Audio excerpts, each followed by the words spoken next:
imagen a Luciana Glesser ayer, refregándose las manitos. Este es mi tema. A mí me llamaron, sobre todo cuando la escuchaba a Cristina, insistir en lo que había ya planteado en el acto de Quilmes. Pero bueno, ayer retomó el tema, retomó Camesa. Yo escucho Camesa y pienso en Luciana Glesser. ¿Qué quieres que le diga? De hecho, voy a decir y me voy a permitir cierto autobombo respecto a este tema, que el 25 de abril, y esto fue antes de Quilmes, contamos justamente que Caputo les había comunicado a las generadoras de energía eléctrica y también a las productoras hidrocarburíferas la reestructuración compulsiva de deuda, porque en definitiva ayer se consagró esto, que ya lo charlamos en este espacio, justo ahí, en el 25-26 de abril, el día siguiente. Vuelvo a repetirlo, por si no queda claro, reestructuración compulsiva de deuda. Vamos a contarlo a grandes rasgos. Camesa concentra toda la generación, quien genere energía se lo da a Camesa, que tiene el monopolio justamente de luego distribuirla, concentra allí. Camesa, si bien es una empresa de mayoría estatal, forma parte de su directorio todos los representantes, los jugadores más pesados del sector, con lo cual las decisiones no son de política pública, sino de síntesis entre el sector privado y alguna mirada o algún visto, ¿no? Un check que le hace el Estado. La generación, tanto la generación como el combustible que se usa para esa generación, sobre todo las centrales térmicas que usan combustible líquido, son tarifas dolarizadas. El gobierno lo que hace es el segmento que se llama subsidiado, porque en realidad lo que hace el gobierno es compensar la diferencia respecto a la cotización internacional para que cuando se derrumba tengan garantizada la rentabilidad y para que cuando vuele no se traslade a las tarifas.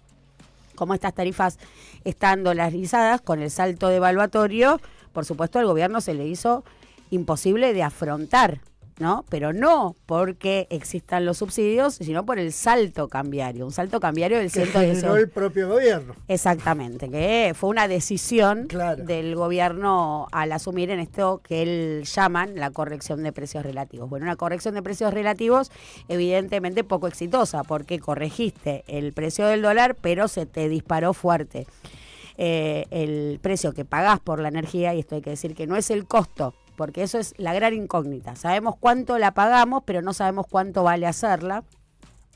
Se le disparó el costo, con lo cual acumula esa deuda con las generadoras. Desde diciembre hasta esta parte suma 2.800 millones de dólares. Es una bocha, es un montón. Eso es una cifra, porque a veces también, ¿no? Desde este metro cuadrado se nos vuelve muy difícil dimensionar si es mucho o es poco, qué sé yo, 2.800 millones de dólares. El famoso superávit trucho. Bueno, justamente por no pagar nada, no solo la diferencia del salto cambiario, sino que acumula la deuda, es lo que le permite efectivamente al gobierno nacional mostrar el resultado fiscal positivo, que es este superávit, porque no pagó Camesa, entre otras cosas, ¿no? La licuación de las jubilaciones, que el sistema previsional es el componente de mayor peso en el gasto público. Se acumula esta deuda, cita a las generadoras, le dice: no te la voy a poder pagar, te voy a dar un bono. Esto es una reestructuración, un reperfilamiento compulsivo. Si bien hay que decir que las petroleras tienen una posición mucho más amigable con el gobierno y van a aceptar este bono. Este bono es un bono a 14 años. Un bono a 14 años, nominado en dólares, o sea que al vencimiento el gobierno se compromete a darle a las generadoras el billete físico. Devenga interés, con lo cual lo vuelve seductor, pero si esa generadora, o sea, yo te doy ese bono hoy a vos que vale 100 y vos necesitas liquidez y tenés que ir a reventarlo al mercado secundario, hoy está a una paridad del 50%, con lo cual es una quita efectiva del 50%. Pero además marcar que estas empresas están apalancadas en el exterior, o sea, tienen créditos tomados con bancos de afuera y compromisos que asumir en este sentido. Entonces, ¿qué le dicen? Yo me voy a dar vuelta y le voy a decir a la Merrill Lynch que me prestó dólares que te voy a pagar el compromiso, el vencimiento, la cuota con este papelito. La idea acá es que es un fuerte golpe a la idea de seguridad jurídica. Cuando hablamos de seguridad jurídica, esa seguridad no es para ninguno de nosotros. La seguridad jurídica es garantizarle a una empresa el cumplimiento de los contratos, es garantizarle el marco tributario y la permanencia de ese marco tributario, que no le vas a alterar ningún impuesto en un periodo extensísimo de tiempo. Por lo general se habla de una seguridad jurídica cuando vos tenés un marco regulatorio de 30 años. Y que le vas a garantizar el giro de dividendos, acceso a dólares, digo, todos los beneficios. Eso es la seguridad jurídica. El RIGI va en ese sentido. El RIGI quiere implementar, o sea, darle seguridad jurídica. Pero esto es una ruptura de contratos. Esto es, yo te tenía que pagar una guita, no te la voy a pagar y te voy a enchufar este papel. Ahora, vos decís que esto es obligatorio.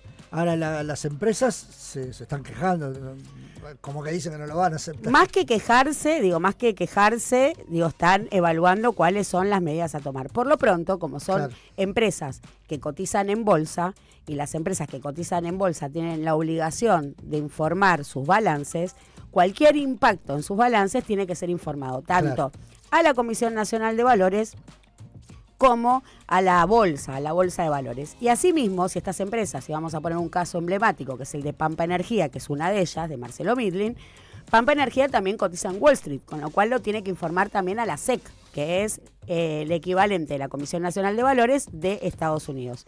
¿Qué es lo que tiene que informar? ¿Cómo se llama la figura que tiene que informar? Tiene que ir y presentarse y decir: informo, hecho relevante, el default de mi deudor. Entonces, si la empresa tiene que ir a informar el default de su deudor, ¿cuál es la situación del gobierno nacional? Entró en default con las energéticas. Y esto es clave. ¿Por qué es clave? Porque el sector energético está muy amalgamado con el sector financiero, sobre todo con el sector financiero internacional. Es uno de los recursos estratégicos y potenciales de la Argentina. Vamos a citar quizás el ejemplo más obvio, pero cómo es la relación promiscua de BlackRock en YPF o en otras empresas del sector, y BlackRock como emblema de los fondos de inversión, que es en el mismo lugar donde está yendo a buscar Caputo los dólares que necesita tanto para levantar el cepo como para tener el colchón necesario para avanzar con la hoja de ruta del gobierno, con lo cual esto es un tiro en el pie. Es realmente un tiro en el pie porque esto tiene un impacto en el mercado de capitales internacional, por supuesto. Una vez más. ¿Qué tienen que ir a informar hoy las empresas? Que el gobierno argentino entró en default. Y esto es un dato a partir de una reestructuración compulsiva de deuda. ¿Y de eso se puede tomar esas empresas que vos decís, las financieras? De ese cuestión de que hay una empresa que te dictamina en default? En este momento lo que están considerando, ayer hasta estuvieron reunidos en la cámara que las agrupa, que es AGERA, la Asociación de Generadoras de Energía Eléctrica de la República Argentina, hasta altas horas de la noche, pensando si la estrategia era presentarse como cámara, que vaya AGERA a presentar esto, o si el comportamiento iba a ser, empresa por empresa. Además, en plena discusión detectaron otra situación, que es la que se suma, y ahora tengo para actualizar esto, que es que la resolución a la que hace mención Cristina ayer, esa resolución por la cual se establece este pago de los bonos y cómo son, el prospecto y cuántos intereses paga y bla, está firmada por el secretario de Energía, que es Eduardo Rodríguez Chirilo. Sí, ahora, el secretario de Energía no está facultado a emitir bonos. No, porque esto es como... Houston, tenemos un problema. A ver, entonces ya está plagado de irregularidades. Además, esta resolución, que es la que cita ayer Cristina Fernández de Kirchner y que fue publicada en algún medio, antes de que hablase Cristina. Tipo la política online. Yo creo que Cristina lo sacó de la política online porque fue el único medio que lo publicó, que publicó esta resolución firmada por Eduardo Rodríguez Chirilo. Hoy, en su versión oficial, en el boletín oficial, que es donde se legaliza y es a partir de allí que entra en vigencia, por supuesto es publicada en el boletín oficial con diferencias.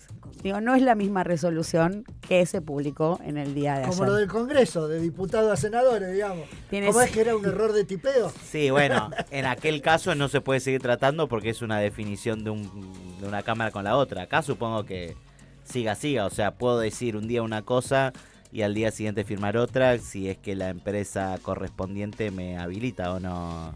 Salieron 2 de los 58 artículos que mostró ayer Cristina. El artículo 3 cambia los días de plazo de pago. Bueno, esto es un tema de prospecto, pero este dato es interesante. pusieron mal las letras de los apartados, parece un error de tipeo.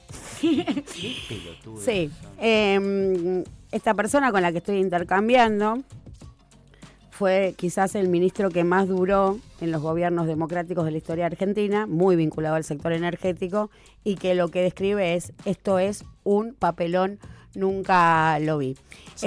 Durante la Creo gestión, que parte del clima de época también es los problemas de gestión que tiene el gobierno, es una cosa, una ineficiencia en todos los sectores. 16% de los cargos más importantes jerárquicos de gestión de gobierno nacional no están cubiertos. Sí. Y eso, digo, el 16% de cargos de gestión claves para el funcionamiento del Estado no están cubiertos. Pensar que esta persona que nombrabas recién manejaba que el 25% de la gestión en su momento entero. Durante la gestión de Julio De Vido al frente del Ministerio de Planificación se dio una situación muy similar, dado que las generadoras, bueno, por supuesto que tienen mucha capacidad de marcar y limitar el accionar de los gobiernos, y de ellas depende que tengamos energía. Y ahí también la discusión, ¿no? De si la energía es un bien comerciable, qué es esto de las tarifas dolarizadas, si la energía en definitiva no es un derecho esencial que debería estar cubierto, más siendo un país con recursos en abundancia, ¿no? Energía gratis, consumo eficiente y salario diferido para justamente potenciar otros sectores en donde eso es mucho más débil. Bueno, esto es una discusión a largo plazo.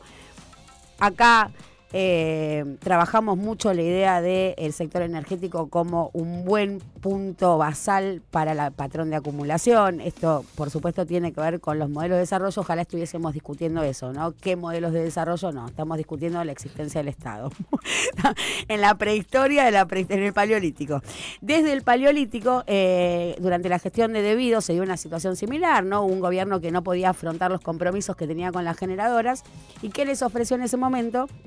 Acciones de las centrales que el gobierno estaba construyendo. Digo, el despliegue del sector energético durante la gestión de De Vido realmente es impresionante, más allá de las críticas que podamos tener en uno u otro sentido. Lo cierto es que se construyó la mayor red troncal de gasoductos, el mayor tendido eléctrico a nivel nacional, y estos son datos concretos, están los kilómetros, uno después puede discutir en qué sentido, si fue con un sistema federal, cuánto se gastó, por supuesto tiene muchísimas aristas, pero a dato. Sí. Dato mata relato. De Vido les dice, bueno, les voy a dar acciones de estas centrales que estoy construyendo. ¿Qué les dijeron los tipos? No.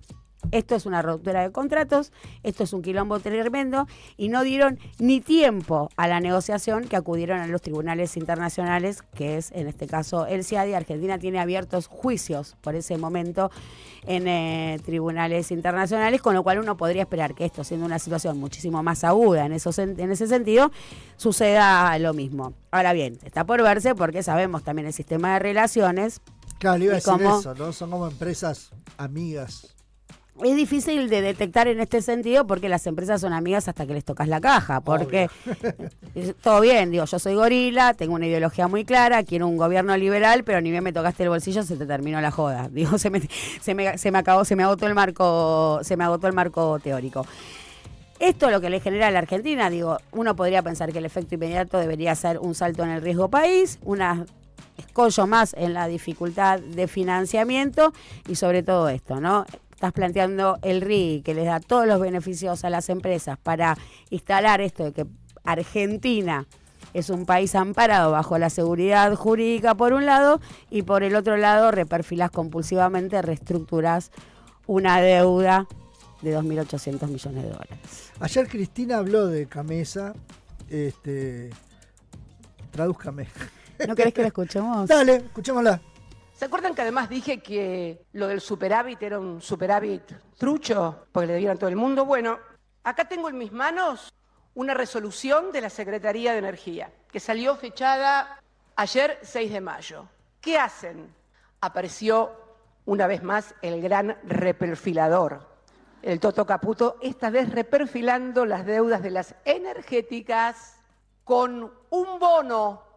¿Cuándo no? Un bono de deuda en dólares para la deuda correspondiente al mes de diciembre y de enero, y para febrero y marzo un plan de pago en 48 cuotas con tasa de interés de Banco Nación que van a tener que pagar las distribuidoras.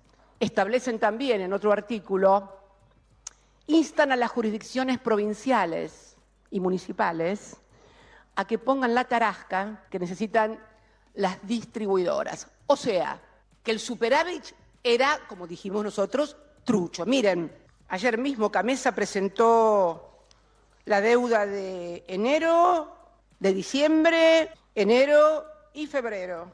En electricidad, agárrense, 1.178.306.274. En gas, 510.265.706.114. Me faltan los centavos, no tiene importancia. ¿Se dan cuenta que todo ese verso del superávit era eso? Un verso, por más que el presidente se enoje. Clarísimo, ¿no? Un broche para lo que veníamos diciendo, como ahora si lo tuviésemos mejor. ensayado. Es un pasito que tenemos ensayado, la expresidenta y yo. Sí, aparte ahora la entendí mejor, porque ayer la escuchaba, bueno. Pensé que me habías entendido mejor a mí, gracias a Cristina. Gracias a todo lo que usted explicó, ahora que la escucho de vuelta, digo, esto es lo que decía Luciana. Ahora entendí, el superávit trucho, todo eso me quedó clarísimo.